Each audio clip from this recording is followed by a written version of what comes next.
chefs, liver champions, and local supporters come together for an intimate evening of dining that benefits the American Liver Foundation. Yeah, this year marks the 20th anniversary of Flavors, a culinary experience in Denver. It's an event that takes place in 17 cities across the nation, and it raises over $2.5 million every year. So here to tell us how it really just makes such a big difference, we have a great team here this morning. We have Dr. Elizabeth Pomfret. She's the Chief Transplant Surgery of University of Colorado Hospital. She's joined by Dr. James Burton, the Medical Director of Liver Transplantation at University of Colorado Hospital. And we also have Julianne Swan, who is the Director of the Rocky Mountain Division of the American Liver Foundation. Thank you all for being here this morning. And Julianne, we'll start with you. Tell us a little bit more about Flavors. Well, thank you for having us. Yeah. Flavors of Denver is a unique culinary gala where the community comes together to celebrate life, and a liver patient shares his or her story.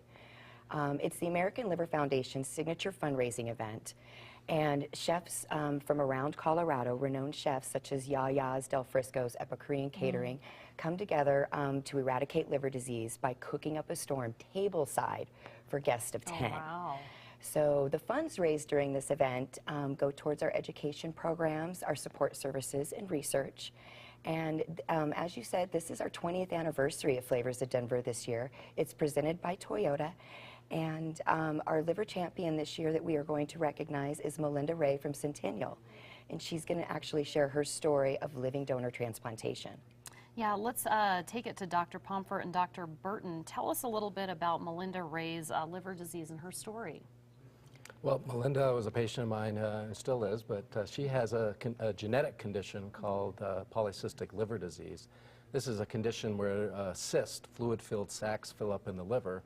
These can be a multitude, innumerable cysts that take up space in the abdomen. It doesn't really lead to liver failure most often, but it can be a very life-changing problem with abdominal pain, problems eating, difficulty breathing. I saw Melinda for this condition and recommended she have a liver transplant.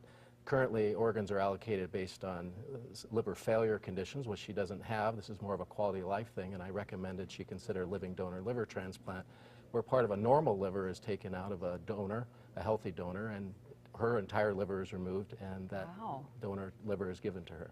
Wow, that's incredible that it comes from a living donor. So who can be a living donor? How does that work? Typically, a donor needs to be between the ages of 18 and 50, someone who's very healthy without any significant medical problems, and also needs to be thin, as fat can take up space in the liver and doesn't provide any function.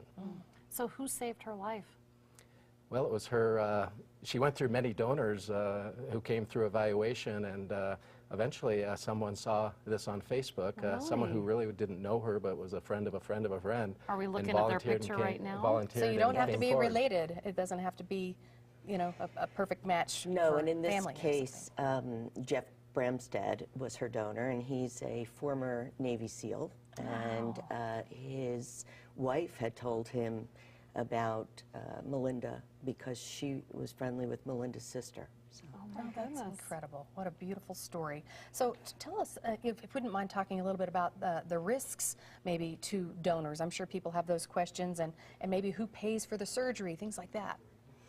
So in living donor liver transplantation, you heard Dr. Burton just describe that the donor has to be healthy.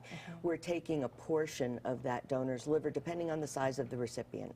So for a child, it would be a very small portion, about 15 to 20%, and for an adult, it would be anywhere between 40 and 60% of their liver volume. The surgery for the donor is typically paid for by the recipient insurance. Okay. Can someone donate part of their liver to someone even if they don't know anyone who needs a transplant? Yes, we call that non-directed or altruistic donation, and Colorado is unique in that that we actually have a fair number of altruistic donors. So you don't need to have a particular recipient in mind if you're interested in being a liver donor for either, you know, a child recipient or an adult. And if they go through the process of donating a part of their liver, how long do they, you know, generally stay in the hospital? So most donors are in the hospital somewhere between 4 to 6 days, and then the recovery varies depending on how much liver tissue we remove. Wow. So incredible. Love Thank learning you. Thank about you. this. Thank you very much. We appreciate it. And for more information on the American Liver Foundation, you can call them at 303-988-4388 or visit liverfoundation.org/ALF-Rocky-Mountain for more information. Still up ahead on Colorado.